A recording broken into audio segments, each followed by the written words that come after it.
Okay, we've got lots lined up on the show, get you some wealth creation ideas, but we have our top technical experts, Mitesh Thakkar, Sameet Chavan as well, who will be joining in over the next 30 minutes. And the market's looking dull as dull can be. We've really given up all of those initial gains, struggling at that 77.50 mark as we speak.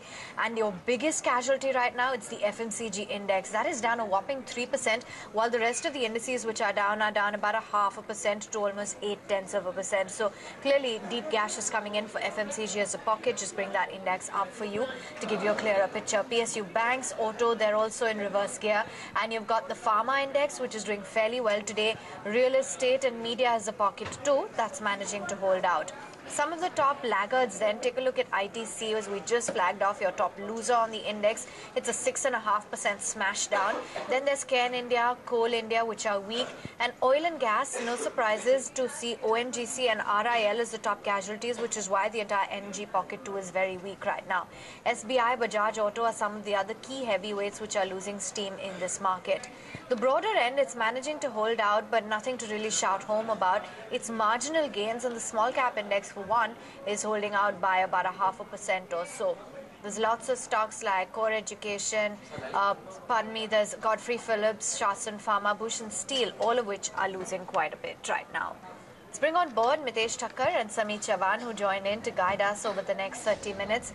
Mitesh, what's the sense on the index? 77.50 posing as quite a threat now. What would be your top trades and view on the Nifty? See, the view on the Nifty has been negative, and ever since last Thursday when we broke below 1700, we had flagged out targets of possibly 77.50 to about 77.20. This 30-40 point kind of range is littered with multiple support zones, but the structure remains negative. Now what can happen is that possibly you might get a weakish bounce back, and that could be used to sell into. So unless until we start capturing 7850 again, I think bounce back should be used to sell into. What the other outcome can happen that we start breaking below 7700, in which case we should see an immediate decline to about levels of 75.50 or thereabout. So I think the idea is to be trade more with a short bias clearly, unless until a stock specific call recommends a long kind of trade. I have right now two sell recommendations. The first one is Bank of Baroda, which has broken below key averages. That's a sell with a stop at 170 half for targets of 155, sorry. And Cipla is a sell with a stop at 652 half for targets of 625. Hi, afternoon. What's looking interesting to you, and what's the Nifty strategy considering we are at the day's lows?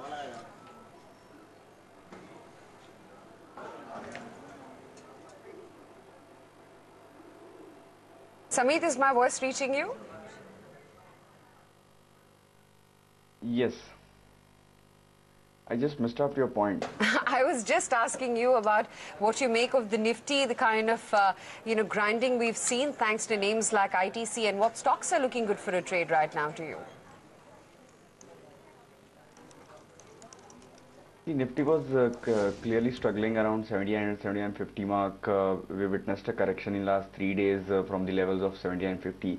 So that has now become a major resistance, and lower side crucial support is now at 7700. So long as the Nifty holds 7700, the possibility of bouncing back is quite high. But once we sneaks below 7700, the possibility of testing lower levels of 7600, 7550 is quite possible. At this juncture, we are seeing a immediate resistance around 78.20, 78.25, which is today's high, which would be very important now.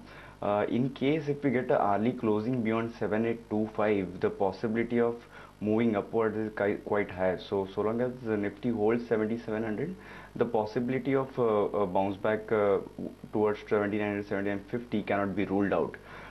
We have two recommendations both on long side. First one would be Century Textiles for a target of 670, and stop loss can be placed at 558. On 19 November, the stock gave a breakout from its condition zone. Resistance was placed somewhere around 560, 565. After 2 weeks of consolidation, the stock has now again managed to take a support around this important support of 565 and is now moving higher. Looking at the weekly chart structure, we expect a move beyond 600. Hence, we have a target of 610. Our other pick would be to buy M&M Finance for a target of 264, and stop loss can be placed at 238. After 2 months of consolidation, the stock has now given a decisive breakout with rising volumes beyond its multiple resistance zone of 242, 245. The weekly chart certainly looks encouraging. Thus, we have a target of 264 for M&M Finance. There you have it. That's the call coming in from Sameet. But let's find out what are the top movers. Aman, I think, before we discuss the top movers and shakers, it's imperative to bring up the tick-by-tick chart of ITC. Look at that kind of selling that you're seeing. Just a short while back, we were just talking about a shave off about 6% in ITC. It's fallen a good 7% right now in trade. 311 is what the stock is just about managing to scale. And just perhaps you're going to see some more pressure, and this is huge considering the volumes as well are really building up on ITC. 294, remember, is the year low on ITC. We're already standing at 311 odd levels after having fallen off from a year peak of about 402. That's the word on ITC, considering the GST recommendations on some of or the sin tax that they're calling it is as high as 40% on cigarette manufacturers, or rather cigarette products, and ITC, which garners a sizable part, or rather, almost about 70% of their revenues are really contributed from cigarettes. That's not going to augur well with names like ITC. Just to give you a brief background, we've in any case seen the government clamp down heavily on some of the cigarette manufacturers, which is why an excise duty hike comes about in every and any budget as well, which ITC up until now has been passing on to the customers, and that hasn't been bearing too well for names like ITC, considering it has really taken a hit on the kind of volumes that ITC has posted for their cigarette segment, and a tax as high as 40% definitely is not going to augur well for names like ITC, because that's going to give a huge blow to the cigarette volumes. ITC, as we speak, is down a good 24 points, and that's really sort of shaking the Nifty as well, given the weightage that ITC has on the index. It's 7.25% lower, and the volumes have really ballooned on ITC, which is indeed the top drag on the index right now. No wonder the FMCG index is down almost 3% right now. ITC is a big drag on that. But that's not the only counter being dragged low on account of all of that news. In fact, a big mover and shaker from the broader markets. Mubina joins in to run us through that is VST Industries and something like Godfrey Phillips as well, Mubina. Well, yes, Avan, but I think Aisha has more or less summarized the entire the sin tax for me. So, but there is a 40% demerit tax that has been proposed on goods like cigarettes, luxury cars, etc. But the cigarette pack in particular is going to be very detrimental to them, because any which ways we have an excise duty of about 12 to 22% that has been imposed on cigarettes, which has severely dented the volumes of cigarettes. In fact, we have seen a decline in volumes by about 20% in the last couple of years, in the last 2 to 3 years. And that's, of course, because of the demand elasticity, because as prices have increased, because companies like VST and ITC have passed on the hike in taxes to the consumers. So naturally, demand elasticity has kicked in, and it has severely dented volumes. Now, if we are talking about a severe jump from that 20% levels to 40%, it is definitely going to put a lot of pressure on the cigarette volumes for all of these companies. And rightly so, the likes of VST Industries, Godfrey Phillips, and even ITC are some of the top losers in trade today. Okay, that's the call coming in. So, Sameer, let's get in a quick chart check. ITC, Godfrey, how did they look on the charts?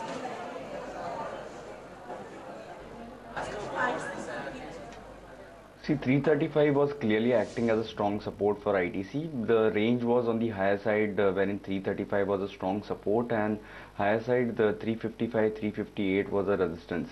Today it has clearly taken a nosedive. 310 would be a crucial level to watch out for on a closing basis. If the stock slides below 310 on a closing basis, yes, 300, 294 levels are quite possible. What we expect is the higher range has now shifted lower, wherein 330 to 335 would now act as a strong resistance, and lower side, if it breaks 310, as I said, 300 levels are quite possible. And if we look at the Godfrey Phillips chart structure, it has already seen a stupendous rally from the levels of 800, 900 towards 1600. So profit booking is clearly on cards. Going forward, the stock can slide towards 1350, 1300 levels. Okay, Mubina, let's talk about the next big mover, GMR. GMR Infra is in focus, but because of some good news coming in over there, they have announced that Fairfax and Changi, some of the big names, have decided to invest about 3,200 crore rupees in the airport business to buy a 30% stake. In fact, we even have KKR, Apollo Global Management, also in the fray to invest in the airport business of GMR Infra. Now, the deal is said to be valued to value the airport business at about 10,000 crore rupees. And not only that, after this deal, in fact, GMR Infra also wants to sell a total of 49% in the airport business. It wants to use these proceeds to pay off the debt, and that's something that's keeping GMR Infra in focus and trade today. Okay, Mitesh, is there anything from this pocket that you'd like to pick out? See, GMR is something which I like a lot. Last 3 weeks of rally, and then we saw a big crash on Friday, but I think the stock has managed to hold on to its immediate moving average support level. So I think after having rallied from levels of around 11 to 18, I think the stock will go into some kind of consolidation with 14.5, 15 thereabouts forming as a base, and 18 on the upside would be a resistance. I think it will be a good idea to start accumulating the stock around 14.5, 15 rupees. I think on the overall, I think, once this maybe 1-2 week kind of consolidation is over, the stock should break above 18 and head towards 21.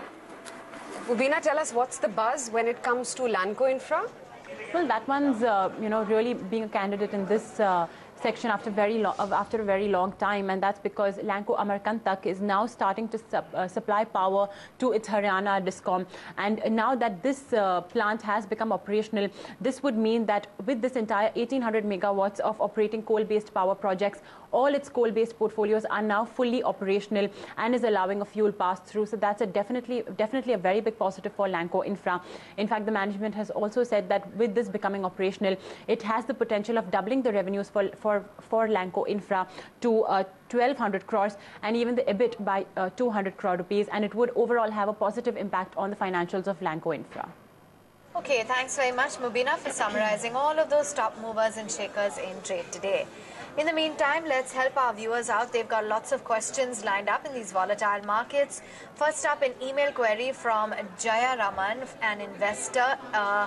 Now, he wants to know, he's bought Blue Dart at a price of 7680 a piece and wants to know if he should hold on or sell. What's the call, Nitesh?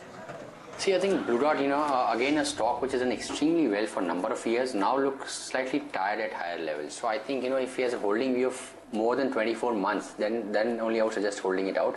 Otherwise, look at rallies to about 7600 to exit and possibly switch into something else if the time frame is shorter. I think the stock, after having gone through about nearly 4.5 years of an uptrend, is likely to get into a bigger consolidation when you might see levels of 7,000 or sub 7,000 being visited regularly, and on the upside 7600 would be a tough level for the stock to clear for the next few months to come by.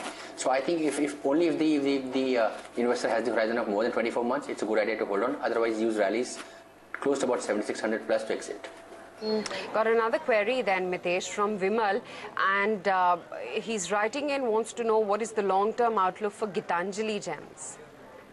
See, Gitanjali Gems, obviously, after that big decline which happened with some kind of negative news flow, has yet to recover from that entire decline. I think, the stock fell from levels of 600 non-stop in a matter of few weeks down to about 50 rupees, and then since has been making slightly lower lows and lower bottoms. I think the stock needs to get past 55, 56 to suggest any kind of reversal on the medium to longer term charts.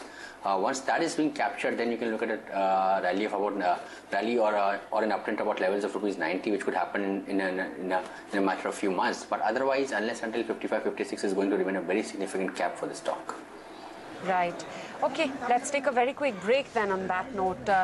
When we come back, of course, we're going to be chatting with Deepak Jasani and from HDFC Securities, get you some wealth creation ideas.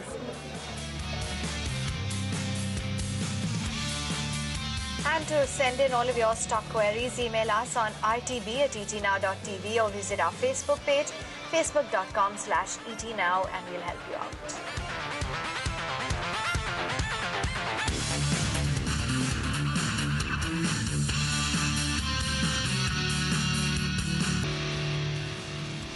Thanks for staying on with us. This is Riding the Bull. And as promised, let's bring in a special guest then on a House Day segment. This time around, like you've been seeing throughout the day, HDFC Securities is the chosen one. Deepak Jasani, Head of Retail Research at HDFC Securities, joins in on the show.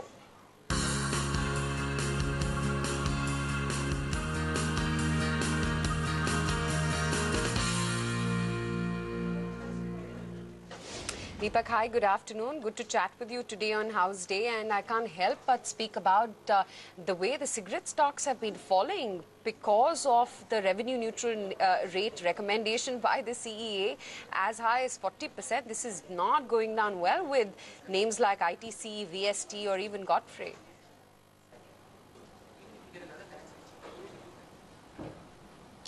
Yeah, that is expectedly a knee-jerk reaction, but I don't think investors should worry too much about this. In fact, if these prices fall a little more, it would be a good entry point in most of the stocks. How would you say that, Deepak, considering, I mean, ITC, for instance, a chunk of their revenues, more than half, comes from cigarettes, and we've seen the kind of excise duty hikes in the past already impacting the volumes. A tax as high as 40% would definitely have to be passed on. Do you not think there would be much of an impact on cigarette volumes going forward?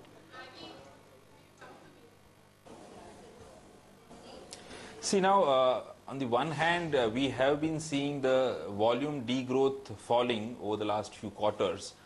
So in that sense, the impact of the price hike in cigarettes is now getting absorbed by the consumers. On the second hand, once this single tax comes into effect, then the states would lose the flexibility to alter the tax every now and then. So that will give greater visibility to the earnings of most of these companies, and they would have a better regime to operate under. Okay, Deepak, let's move away from that and talk about the general market. And in light of the kind of sluggishness that we're seeing, what do you think is that next big trigger that the markets are awaiting?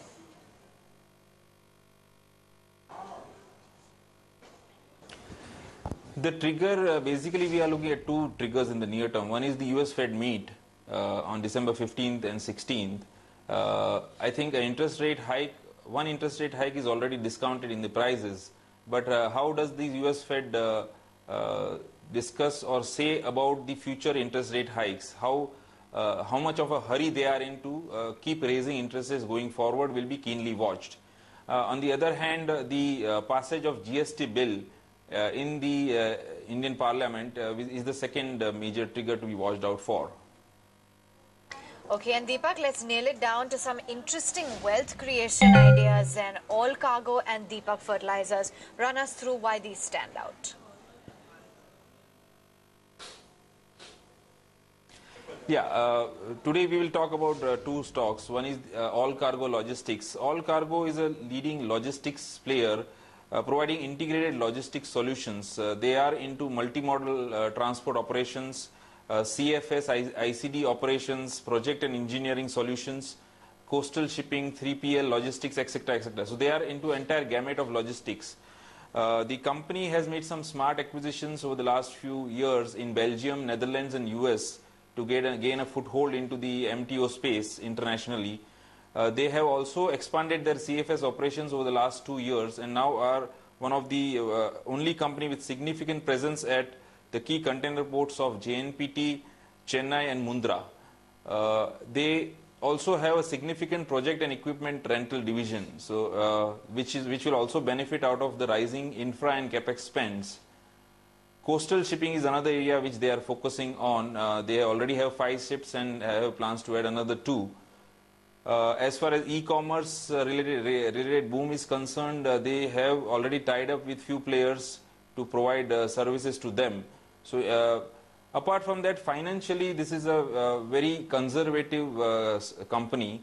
They are focused mainly on the margins, on the return ratios and on reduction in debt. Their net debt to equity is currently 0.15x, which is among the lowest in all the logistics players. Now the key triggers for this stock is rising EXIM trade, increasing containerization, introduction of GST, increased thrust on coastal shipping, resurgence in global trade, rising infra and capex spend. All this could benefit All Cargo.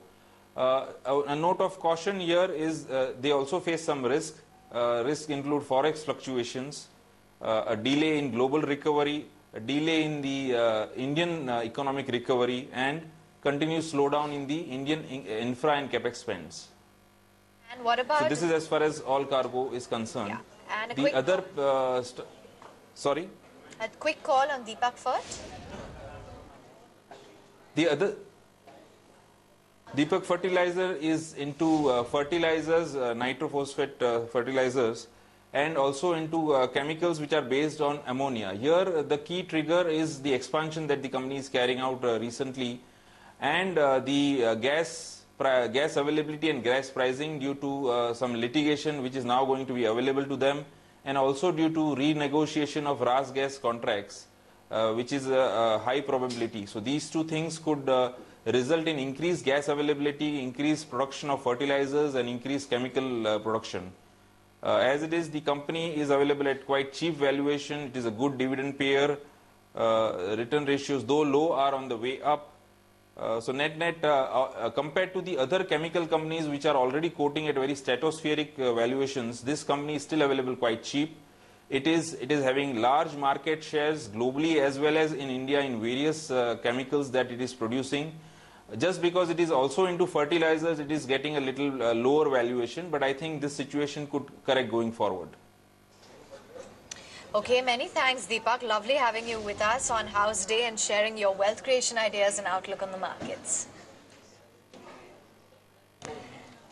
My pleasure.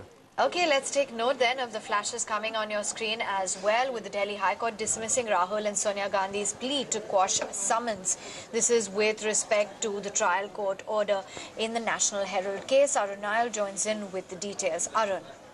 Yeah, it's a big setback for Congress President Sonia Gandhi and her son, Vice President Rahul Gandhi in this case, in this National Herald case, as the Delhi High Court has refused to stay those summons which were issued by the Patiala House Court in this National Herald case. The court has dismissed the plea from these two Congress leaders, and there were 5 other individuals who were summoned by the trial court in this case. Their petition has been dismissed by the Delhi High Court, and now they will have to appear before the trial court in this case to depose in this case. Remember, Subramaniam Swamy, BJP leader, had approached the Patiala House Court saying that in this case, the party had loaned around 90 crore rupees to Associated Journals Limited, which is the publisher of National Herald, and subsequently a year in 2010, it was assigned, this loan was assigned to Young Indian Limited, which is a charitable company, for just 50 lakh rupees. And Subramaniam Swamy had said that this was breach of trust and cheating, as this money was assigned to, this loan was assigned to Young Indian Limited, which is in which Sonia Gandhi and Rahul Gandhi are directors. So now in this case, there were other people who were accused, as in against whom summons were issued apart from Sonia and Rahul. There were Congress Treasurer Motilal Vora was also there, General Secretary Oscar Fernandez, Suman Dubey, Sam Pitroda, and the company itself was in the question in this case, and the trial court had issued summons against them. Now the next date of hearing in the trial court is tomorrow, so it would be interesting to see what does these individuals do, and if they want to approach the Supreme Court to get a stay on these summons. Arun, thanks much for those details. That's a big blow. Sonia Gandhi and Rahul Gandhi, remember, along with 5 others, had moved the High Court against trial order. But now it seems the Delhi High Court has dismissed Rahul as well as Sonia Gandhi's plea to quash summons. They will have to appear before the trial court. But with that, let's focus in on the market, and I will hand it over for the last lap of trading to Neeraj and Tanveen for closing trades. Well, thanks a lot for that, Aisha. Yes, indeed, it's not looking very pretty. Let's see what the last one has in store for us. But let's start off closing trades with the top headlines at this hour, and the Nifty tests 7750. That's the key level in intraday trade. The Nifty test that bounces off slightly from those levels in the session today.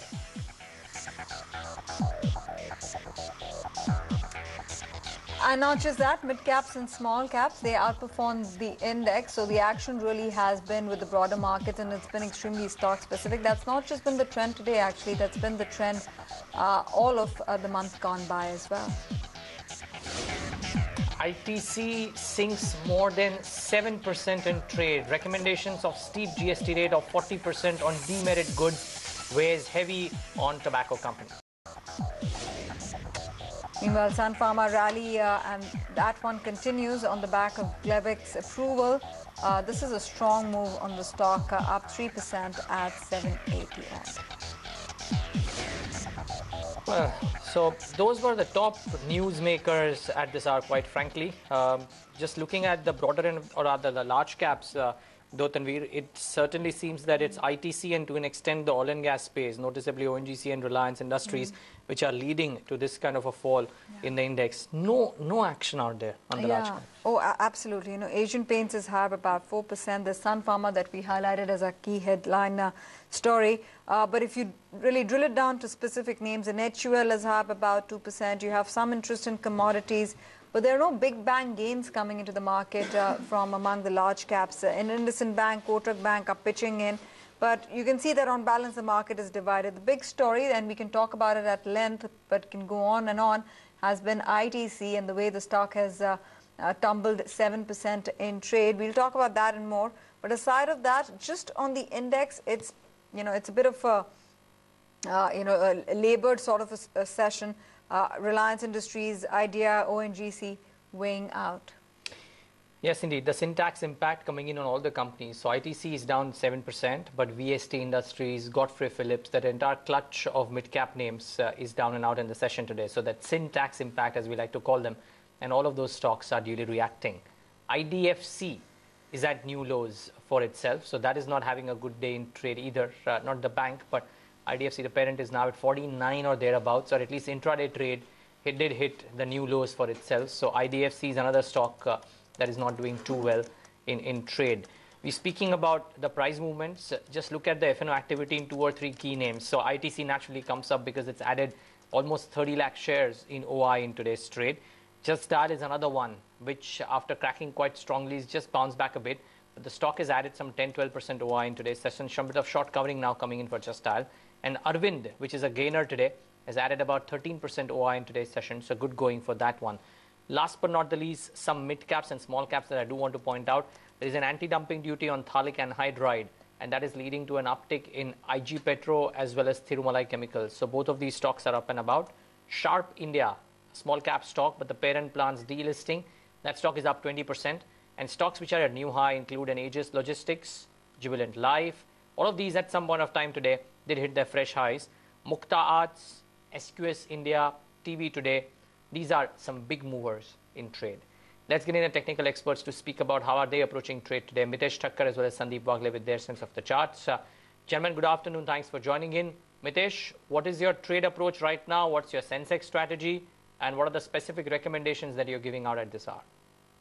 See, I think Neeraj, on Nifty we talked about 7750, 7710 thereabouts as a strong support zone. I think we've hit those levels now, going through some kind of mild revival, possibly some short covering as well. For the time being, it appears that one short move might be over. We might actually manage to hold on to this 40-50 point support range and, kind of consolidate sideways. I think on the upside, till 78, 50, 60 is crossed, I won't turn positive. So it could be a 120, 140 point kind of range evolving. But overall, the directional bias on the short to medium charge remains negative, which means that either you use rallies to sell into and create short positions at slightly higher levels after taking profits at current levels.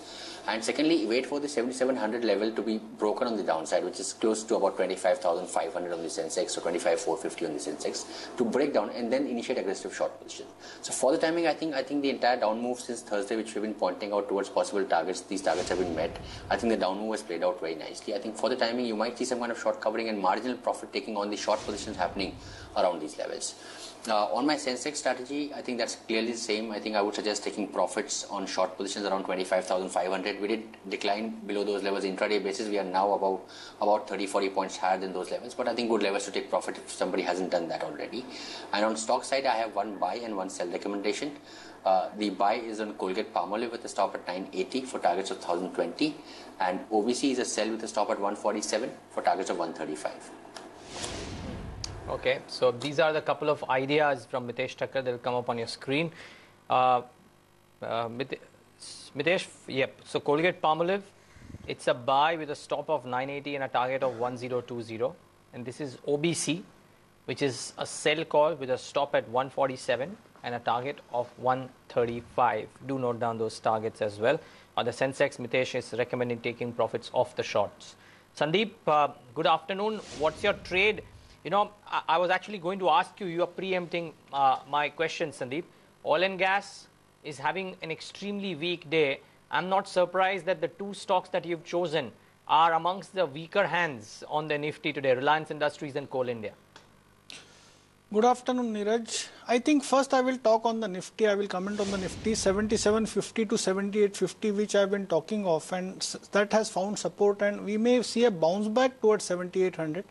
But let's remember, this is only a bounce back. I don't want to go long and play bullish for this. At higher levels, I still want to sell. And I have chosen two stocks, a sell in a Reliance, which has given a clear breakdown. Though I'm not seeing that volumes, I think the follow-up volumes will come in. Sell it with a stop loss of 963, target of 921, and a Coal India, which a fresh down move is about to begin or has begun, and I would want to sell into it with a stop loss of 332, target of 315. Mitesh, it was an excellent sell call on ITC in the morning. Now my question is for people who initiated those short positions at 325 or at 320 for that matter, the levels that I'm talking about, it's currently at 313, 314. Should people take positions off, or will you carry on your short positions in tomorrow's trade? Neeraj, for the timing, I am tempted to take profits. I think 310 historically has been a good support zone. But overall, I do eventually believe that I think, once we break 310, I think 295 levels will be revisited, and possibly we might even make lower lows over there. I think a good trade over here now would be to take your 15-point profit on the futures position and buy and use that money to a profit to invest into buying the 310 strike put for December. And hold on to that kind of position. I think eventually after 2-3 days of bounce back from around these levels of 310, 308, which is a good support zone, I think eventually we'll break below these and we will continue our downside journey. Possibly the stock price of ITC can decline to about 295, 296 as the first target and 280 as the second target. And the other question, Sandeep, is on Sun Pharma. Spectacular move 2 days in a row. For all the naysayers, Sun Pharma has gone up and stayed up. For somebody who initiated the long positions on that flash that came on ET Now on Friday, he's well in the money, maybe 7 or 8% in the money. Would you take profits off or would you stay long? Neeraj, if your view is extremely short term, then yes, nearer 790, 800, somewhere around that you should take some profits. But I believe that in the medium term, the bottom of 710 could have been made. And probably we may even go beyond 820, 830. We may go to 880, 900. If you hold that view, then I would hold on and take that as a positional call. And on a given day, you may see a 3-4% downside, which I would add on to. So if you hold that long-term view, medium to long-term view, I would recommend a hold. And for any case, you keep a stop loss of 725, 730. I don't see Sun Pharma go below that. On the upside, you can ride on the move. Okay, those are some movers and shakers in this afternoon session. There is weakness that we are seeing right now in Reliance Industries at 950. Mitesh, a quick call here. See, Reliance in the short term has appeared to, given some kind of minor breakdown. Though right now it continues to trade above the 20-day average. But my overall belief is that I think the stock might go through slightly more of correction. I think close to about levels of 930, 935 there's strong support. I'm not sure whether it will break below that. So for the timing, it looks like it might have 1-2% more drop in store for the next few days. Okay. Okay, Jen, stay on with us. We'll take a short break right now. As we do so, hear out Mahesh Joshi talk about his top investment ideas for your benefit in this sort of a market environment. Stocks like Asian Paints, Bajaj Electricals, they have probably struggled with a few legacy orders, specifically in the case of Bajaj Electricals.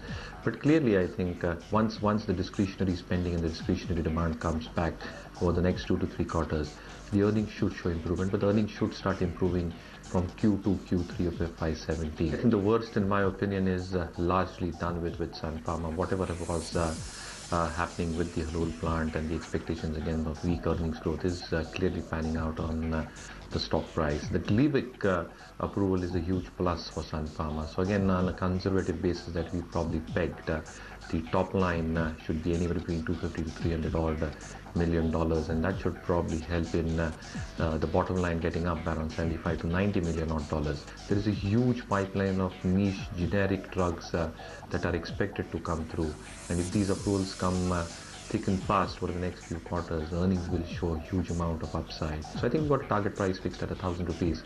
We're actually upping the target price from 950 that we had from an earlier estimate before the leaving approval came through. The GST does go through with the kind of recommendations that they've probably got on the cigarettes business. Clearly, I think the sin tax, that one is really talking about at 40%.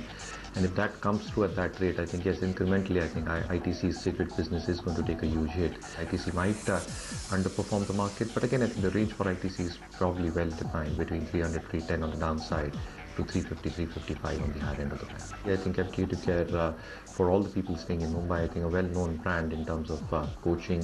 In terms of the locations, there are 138 odd locations out of 239 odd cities. So I think you're probably looking at huge amount of penetration probably coming through in terms of expansion plans going forward. Clearly, I think the LMS part, which is the learning management system part, is going to be a key driver for the company going forward. We're looking at a target price of 170 with a top line growth of 27%, bottom line growth of 20%.